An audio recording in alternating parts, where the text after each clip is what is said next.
Sixth Sense with Nikki Sixx.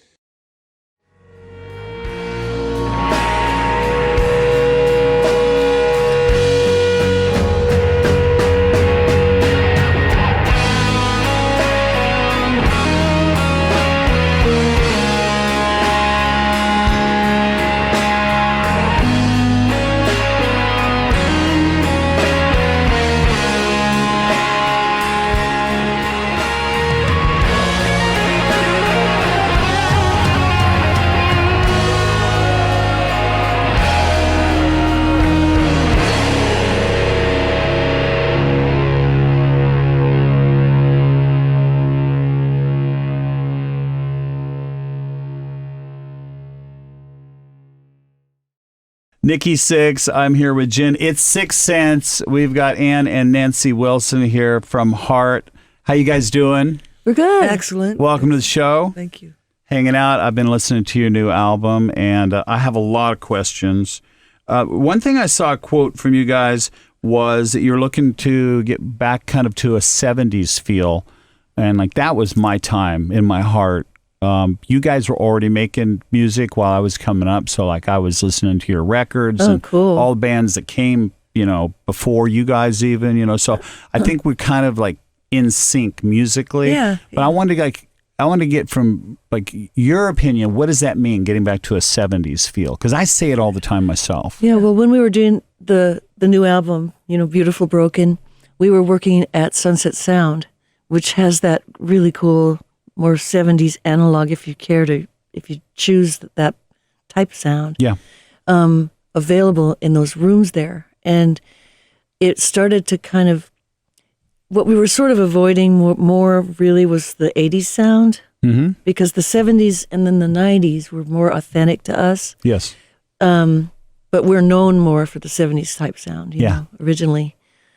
Or as well as the bombastic 80s type sound. The big bombastic And ballads. I think like the big 80s, bombastic like ballads. for so many people that were making records in the 80s, it was about over the top. Yeah. Everything, Oh, even God. like the reverb. It was just Yeah. more of everything. I thought the more guitars, the better, Yeah, Bigger like shoulders, Comes stacks to a more point where it stacks. was kind of inflated, just kind stacks of of ballooned background up. vocals, which is beyond, Yeah. into infinity. Yeah, but it was fun to push yourself. I think a lot of that, though, had to do between the 70s and the 80s. One of my theories about it, the way they sounded, was that the mind-expanded drugs were more in the 70s. Then came the cocaine of the 80s, which was an ego-driven type of thing. And you hear that totally in the sound. Yeah. It's like every bell, every whistle, layer cake, everything, all on top of each other. Yeah, when you're high on cocaine, you see like something in the corner and you go, let's put that in the track. Yeah, And exactly. everybody thinks it's a good idea. Exactly. You never hear it, of And course. the piano tuner never gets it right. You got to tune the piano for like a month, stuff like that. Stray cat in the corner. Let's put him on. Yeah. What was what was the connection with making Beautiful Broken and let's say your first couple records for you guys? I think that the first couple of records were really unassuming, and we didn't have the idea that we were looking at ourselves from afar. We were looking from the inside out. I think Beautiful Broken's that way too. Yeah. It's But just- innocent, right? Yeah. Yeah. Except a lot less innocent today than Sure. Dreamboat Annie, for instance. Yeah. There's still the desire to stay innocent and to Yeah. preserve Yeah. innocence. It's actually hard work. It's harder than you And think. you keep like once you figure it out, you just keep reinventing yourself every day. Yeah, And you keep having yeah. these like glimpses of like, I never really saw that like that. Or I It's never really much- heard that D chord like that before. It's just, Yeah. and people around you might think you're crazy, but Yeah. you're just like, something feels But exciting. it's so inspires you. much easier in this world to be a negative asshole. Yeah. It's way easier than to hold something positive out there and to try to make something positive out of your time Yeah. that you have out here. So, yeah, I agree completely with you on that. Was James in the studio with you? Oh no, James Hetfield. No, he was in the studio up in Northern California working on something for them. And my husband Jeff was like, I'm an old friend of James. I hear him on this song. Let's send him the song and see if he likes it.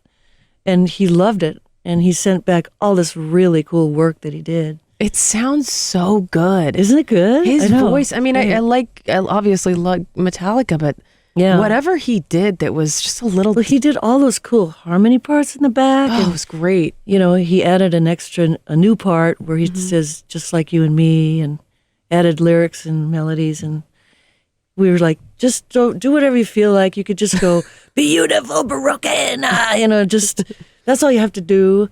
Yeah. And he said, oh, yeah, I'll just bark along. So, and he turned in this like really amazing work. So, good guy. I think it's cool how we can create without being in the same room. I do too. Yeah, Oh, it is yeah. cool. Yeah. Like, It takes that's the kind of pressure cool. off. Like if I'm with you right now and we're like talking about a part, like the great thing is we're together.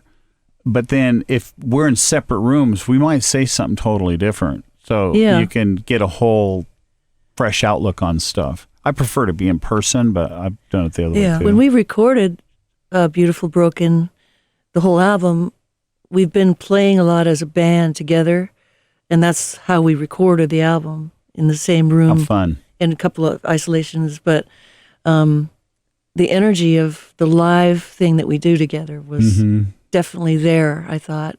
Way more so than if you're trying to kind of piece it together, Sure. cut and paste, And it's not the least expensive way to record stuff, but because you're putting people up and they're staying in town Sure. and all Sure. of that.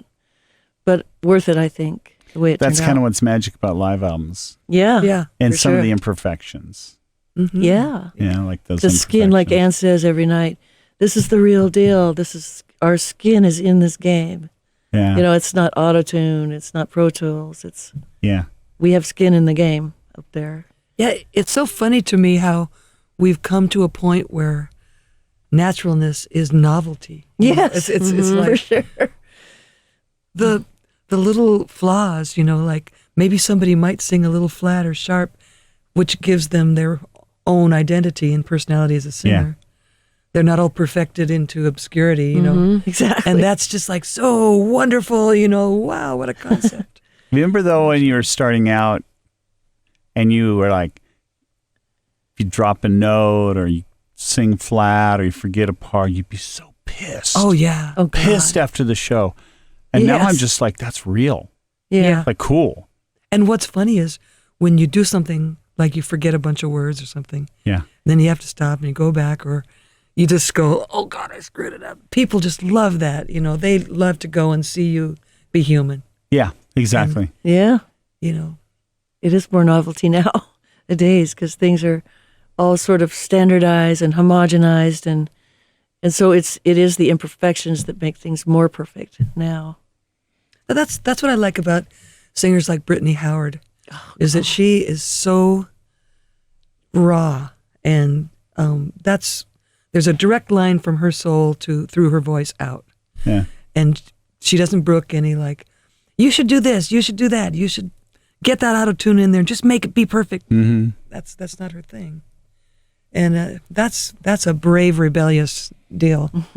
That's rock. I think age is an interesting thing because if you're trying to chase your youth, you're doing the wrong thing, not only for you, but for the fans. Exactly. And yeah. I went and saw Bob Dylan at the Hollywood Bowl a few years ago, and he was not the Bob Dylan that you hear on the albums. Right. He didn't pick up guitar or harmonica the whole time. He Mm-hmm. played piano Oh. the whole show. I didn't even know how he was that great of a pianist, and had kind of a big band feel. But what I Wow. loved is he was, I don't know how old he was, but 70 some, but I just loved seeing that version of him, Yeah. not trying to be any other version of him. And Right. That's it's like, cool. can I ask you guys, like, did you hit a certain place, like in your career or in your life, where you, like, for me, it was 50.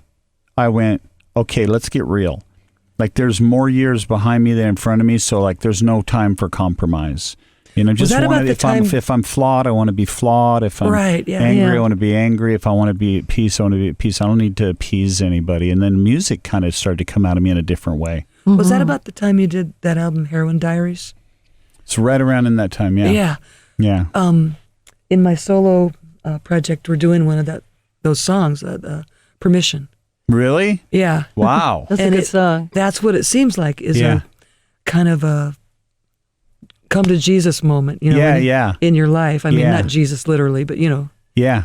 where you really just went, okay, that's not good enough anymore. No, I didn't know you did. That's fantastic. That's cool. It's real fun. Yeah. And like I set the song up and I say, okay, sometimes you find yourself in a situation where you need help. You have to ask somebody for help. Yeah. And maybe that person is yourself. That's right. And because nobody can really get you out of a tight spot except you. Yeah. And you need your own permission. And then we do the song. And Yeah. by the time we get done with it, people are going like, fuck yeah. They Kind of sets really, people free. Yeah. Yeah, it's kind of that's why I was thinking about that time in your lives, as musicians and as women, did you hit a place where you went, like, things changed? They clicked into overdrive or something. Yes. Did you guys is there a time that you can point out as a band, as women? Yeah, within the last 7 years or 10 years, I think probably age 60, Yeah. I would say for me. And I don't know about you, but Well, right now I feel really like reborn in a lot of ways just because of the new album. Yeah. And I think whenever I get a chance to do artistic new stuff that's not the jukebox only kind of stuff, that's when I'm gratified. And that's where I feel like, okay, new start, new purpose. And so I've maybe I'm Pollyanna, but I'm getting a million thrills these days for sure. Like, yeah. feeling good about it and, excited, alive about it. I think relaxing into who you really are underneath the stage pose. Right. When you unzip that suit and step out of it and just go, okay, I'm the best I can be without that suit. Yeah. And that is so liberating. Yeah, it's like you want that suit that you've been wearing, you want to leave it in the dressing room. Yeah, You you want do. to go out naked almost. That's so to right. speak. Yeah. I literally thought about that one night. I was like, why don't I just go on stage naked? Like, I don't even care anymore. Not except that for anybody the- wants to see a 50-some-year-old guy's ass The kitchen. naked, but, Gotta take the kitchen with you, though. Yeah. Oh, the Nothing the but kitchen. On the Just in the kitchen. kitchen, but that's all. But I got the bass to cover up, Oh, yeah. I need a bass on my back, though, No, you for don't. my butt. No, Yeah. you got artwork. You're just like a piece. You know what I mean? It's a piece. Yeah, a piece of gaffer tape. Yeah. That's all I need. yeah. Yeah. I don't got a lot of hair down there. We're all in agreement. I'm Like, a great. Well, I got some gaffer tape if we want to practice, so we can film it. Yeah. But I just love that thing. Like, we get to interview a lot of real young artists, and they have like a whole different like vision. Or not vision, but a feeling of what the music industry is like, and it like makes my heart so happy to see you guys like as sisters still together making music. That's inspirational.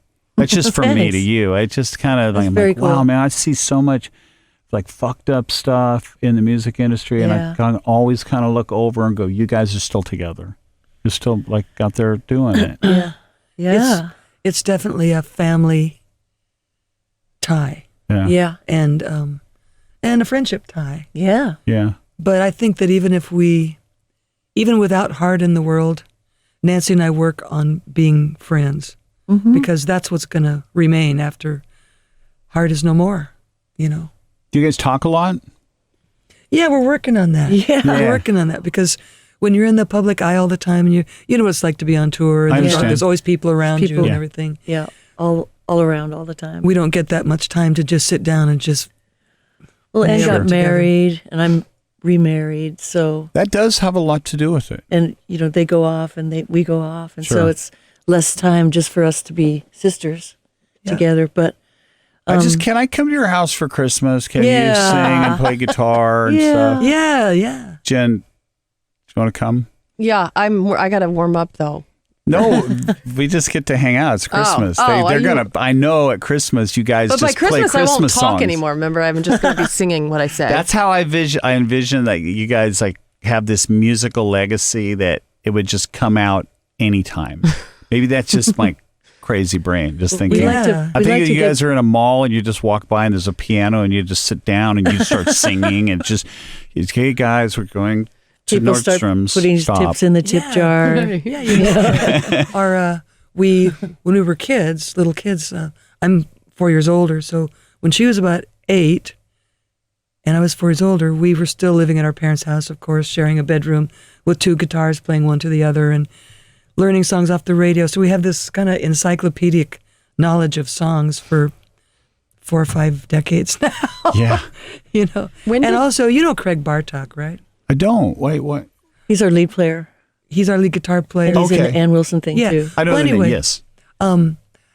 He's when he sits down and jams with us, we've amazing. been known to like play Uncle Albert and Admiral Halsey all the way through to the end perfectly. Stuff like that, real Yeah. deep cuts, you know, that We could do Abbey Road from top to bottom, you know. we like- might be able to do Bohemian Rhapsody sometime. Probably. Yeah. We do lots of get-togethers with players in our houses and stuff. Yeah. They used to call them hootenannies or jamborees, Yeah. but we do that whenever we can, you know, and just get people chiming in and Yeah. you know playing all kinds of rhythm stuff and Yeah. That one little at- keyboard That's things, cool. and That it's really one a at your fun thing to house. do. with the Wondermints was Yeah, really good. we had the guys from Brian Wilson's band, Yeah. the Wondermints, some of them, and we were doing stuff like Wichita Linemen, like perfectly. They know all those chords, and so we're just sitting around singing, you know, stuff like Surf's Up and just really kind of complex stuff that guitar players don't know. You talked about when you guys were little and you're in your room and you're singing, and when did you know? Well, I think we always kind of knew. Like when the Beatles happened, we were quite a bit younger already. It was like here we go. Okay, this is it. yeah. Because we'd already had lots of ukuleles and pianos and Put on singers plays and and stuff in stuff. our house with our family and our aunts and uncles and grandparents and stuff. A lot of music all the way around, all the time, to the point where it's like, "Gah!" you know, really a loud family. Yeah. And you know how little That was kids like to before put the on puppet amplifiers. shows. yeah.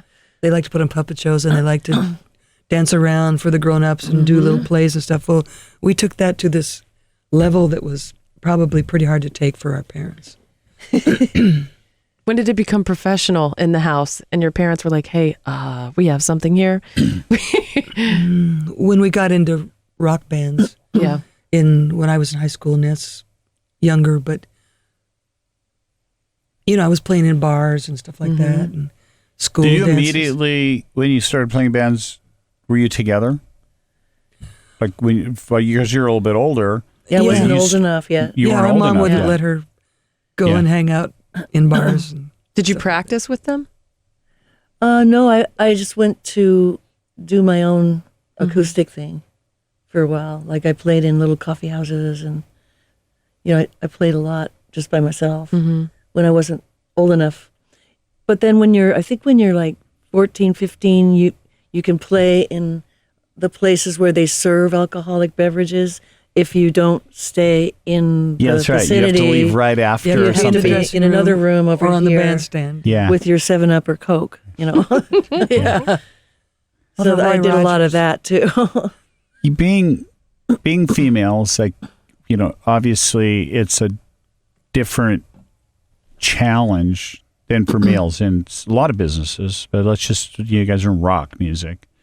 And then being 2 females leading a band that became this massive band. It was like, once it happened, it was like, duh, this is meant to be. Yeah. But what did it look like before that? Trying to get a record deal. People like, you can't do this. You're a girl. You can't play guitar. Okay, another girl singer. Like all the stupid stuff that people say. Well, I tried to join. Well, I was always predestined to join Ann's band, and both of us knew that when I was going to do a little college first, you know, and then when she had her band more established up in Vancouver, that's when I said, okay, I'm ready.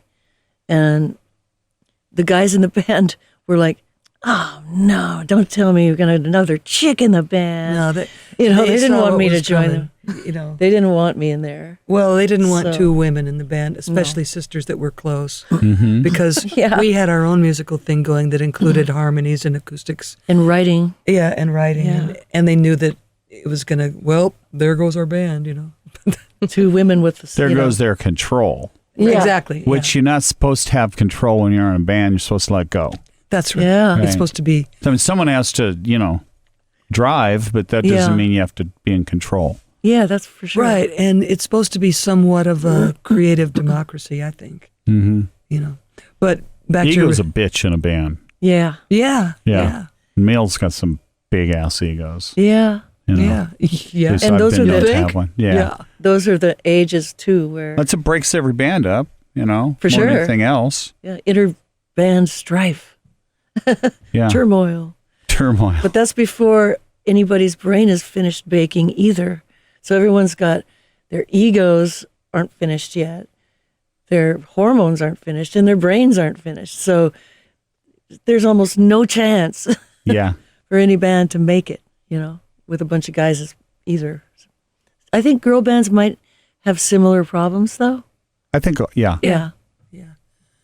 I feel Girls like are every behind the music that I see, I'm like, we're all kind of the same a little bit. Yeah. Someone's got a drug Here they problem. go again. Someone's I don't mean to be a cliche, but we're human beings, so we kind of fall prey to certain things. That's you know? right. yeah, and that's if you heard what you just said, that's how it should be in true equality between the sexes.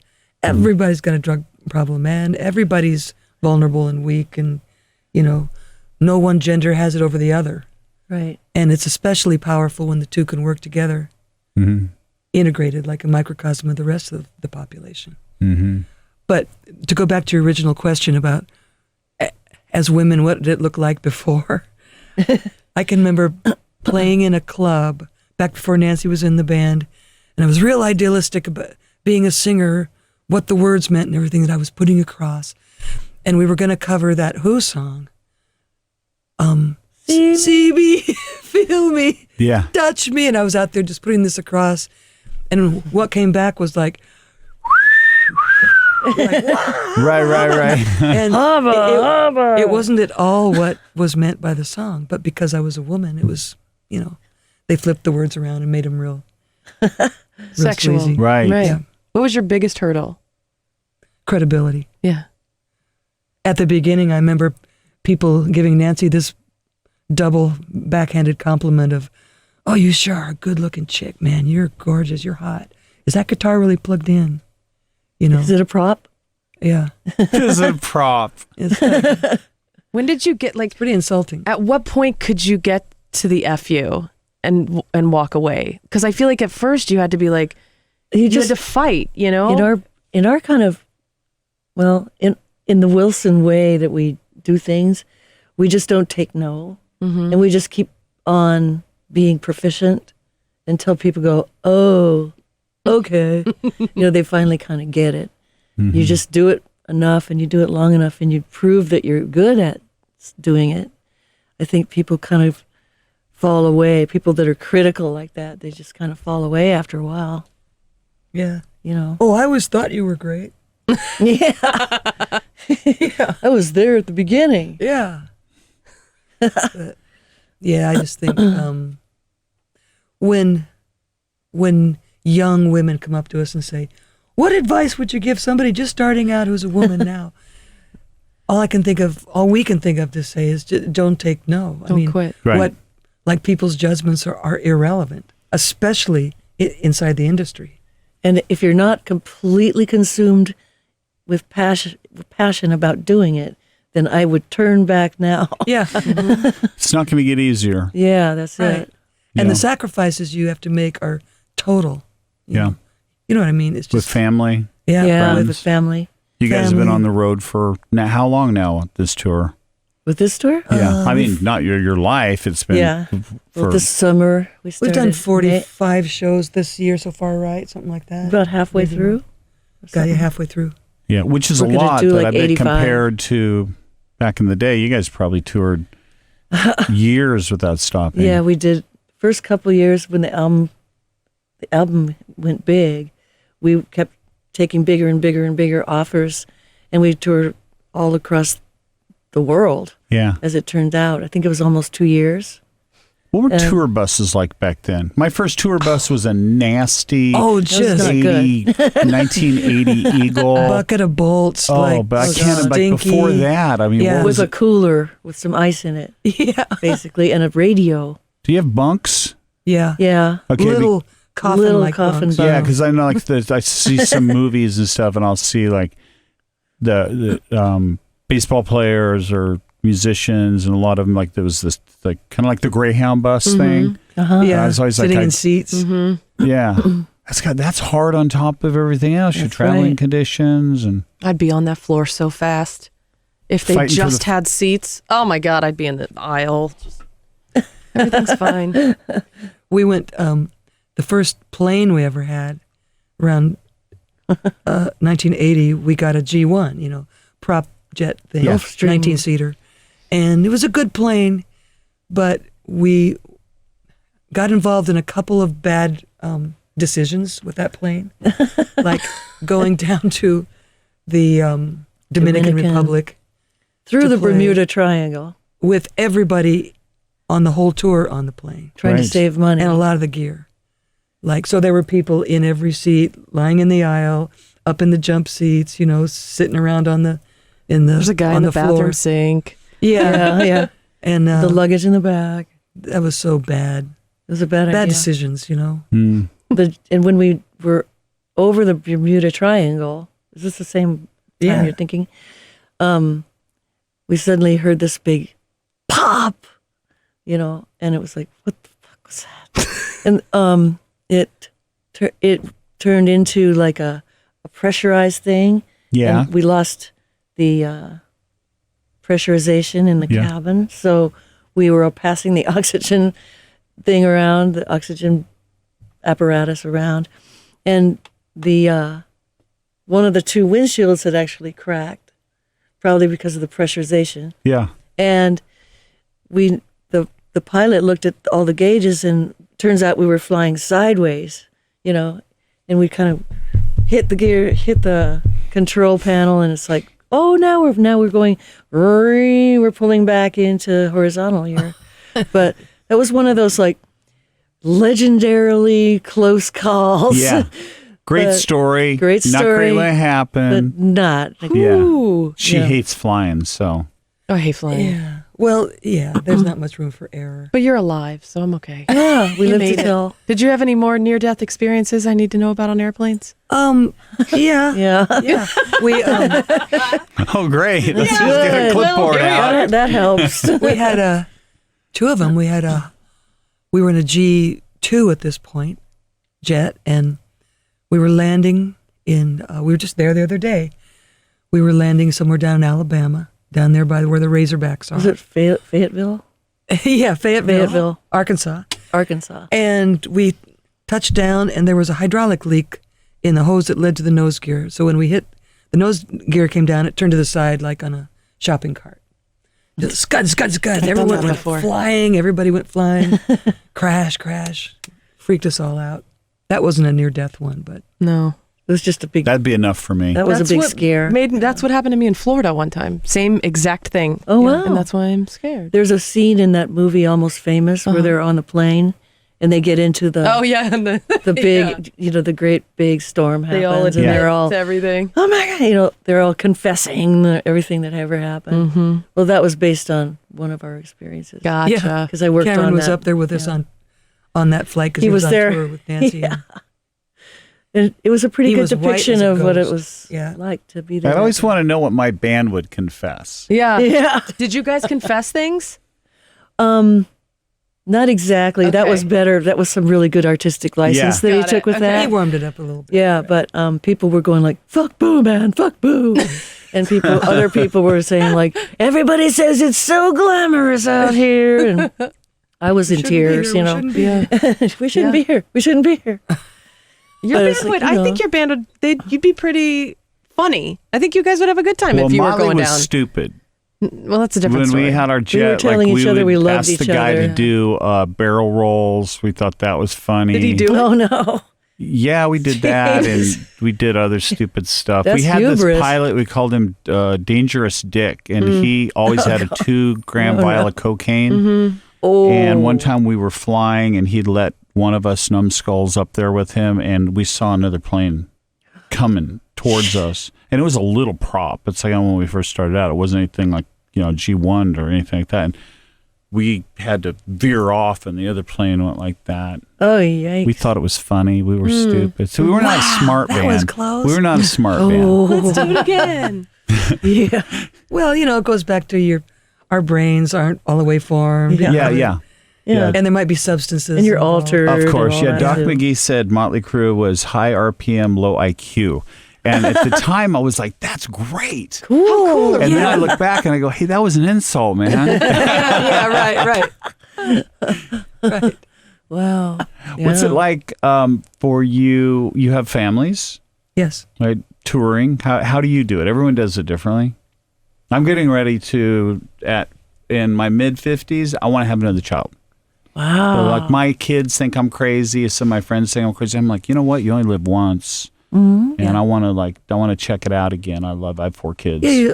Yeah. You'll only be like 79 when your kid's 19. That's or not 20. my problem. I'll be on an Oxycontin drip with Google glasses and the hottest nurses. I'll just be a chauvinist, wrinkled, This is my dad. arrogant dick. What an example. Well, hey, you know what? When you No, by get all old, you means, can do by all whatever you means. want to do. That's true. That's right. That's right. When you get old enough, you can cut in line at grocery stores. We're not there yet, but Yeah. we'll hook up in like 20 years and we'll just walk around, just cause havoc. Yeah. Yeah. Because they have to respect us, damn it. They have to respect We're the us. elders. Because look what we've been through. We Seniority, almost died damn in it. airplanes. Yeah, right. That's right. And Yeah. to be in the music business. with I have 2 twin boys that are now 16. 16? Yeah. And they're amazing. They're hysterical. They're really smart. They go to the French school, they speak fluent French. Oh, And they're just doing great right now. I mean, the earlier years it was not easy at all, even with help. And then I was, trying to take them on the road with the diaper pail and Sure. and that was really difficult. Always with help because I, couldn't take them on stage either. But Yeah. Somebody has to hold them for that 90 minutes. yeah, that's right. But they've done really well, and even though we're in 2 households now, my new husband and their dad, it works out really well.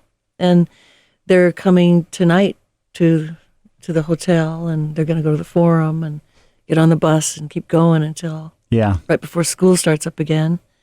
And they love being on the road. They love being in their bunks.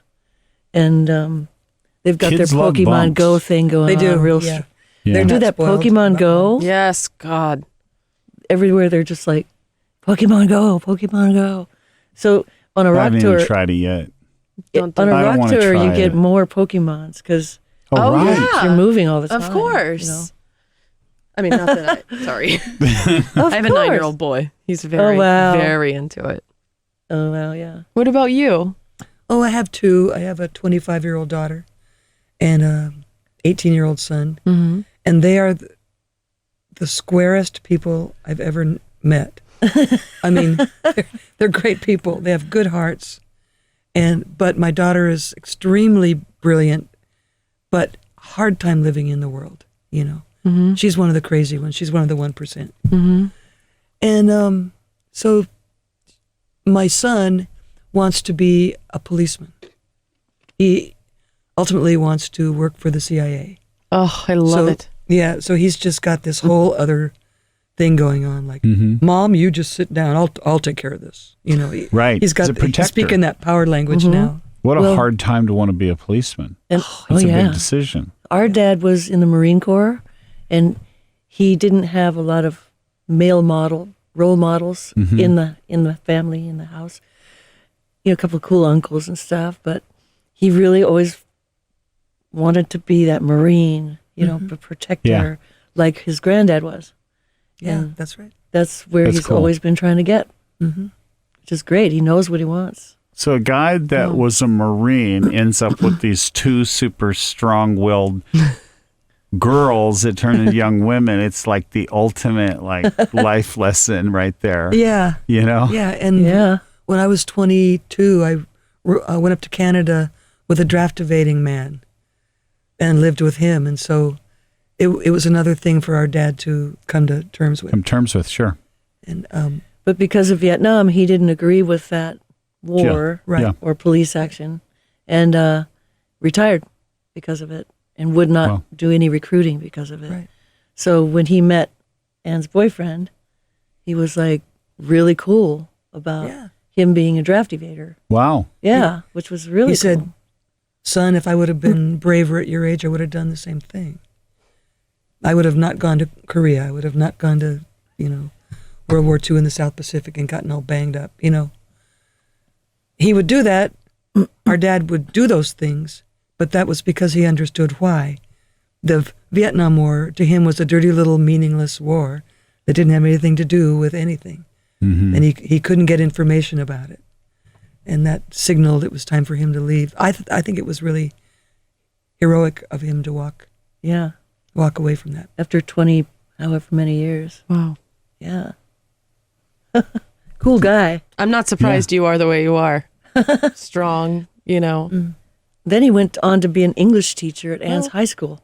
Did he really? Yeah. When Yeah. you were there? Yeah. I would walk past him in the halls every day. I'd be so everything's fine. Got your lunch money? Yeah, that's cool. Yeah. I just love the 70s so much. Just, I sometimes look at music and I just don't see Elton John, or Yeah. I don't see Wings. Roger Yeah. Waters. Yeah, Pink Floyd, the Led Zeppelin. list could go on and on. Well, you have Rufus I Wainwright. love a lot of new music. I really do. I'm a big supporter of music. I'm Yeah. always looking, and there's so many great hard rock bands, active rock bands are really pushing the envelope with the guitars, and every now and then you get one that can really sing, and it's that's like magic, right? Muse. Cornell. Yeah, Muse. yes. Look at that, Yeah. right? Yeah. But Soundgarden. maybe it's because that was my era. I read something somewhere where it's like the music you listen to in your teens will always be your music. And it did. I God, heard you're that always my too. music. Thank you, guys. That's a time in your life, I guess, where before you're emotionally obligated to have all this other,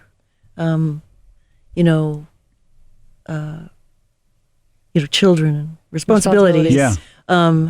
And you're still in that formulating in your own soul what it is you want to Yeah. love, and what it is going to save you when you have to get to that part where it's the pain comes, the responsibility comes, So you're setting. I think you're kind of it's nature's way in a way Yeah. of setting your own soul up for what's coming. I mean, I get excited when I see any genre of music and I look out in the audience and I see 10,000, whatever, people all committed to this Yeah. artist, whether it's a DJ or anything. And I'm at least connecting. They're connecting to something. I think Yeah. that connection's so Yeah. important, It's amazing. That's the main reason to go out on tour, I think. But sometimes you get there's pissed. money, but the real thing is how you throw this ball back and forth with the people. Yeah. you know? Yeah, it's that conversation. And the music makes it larger than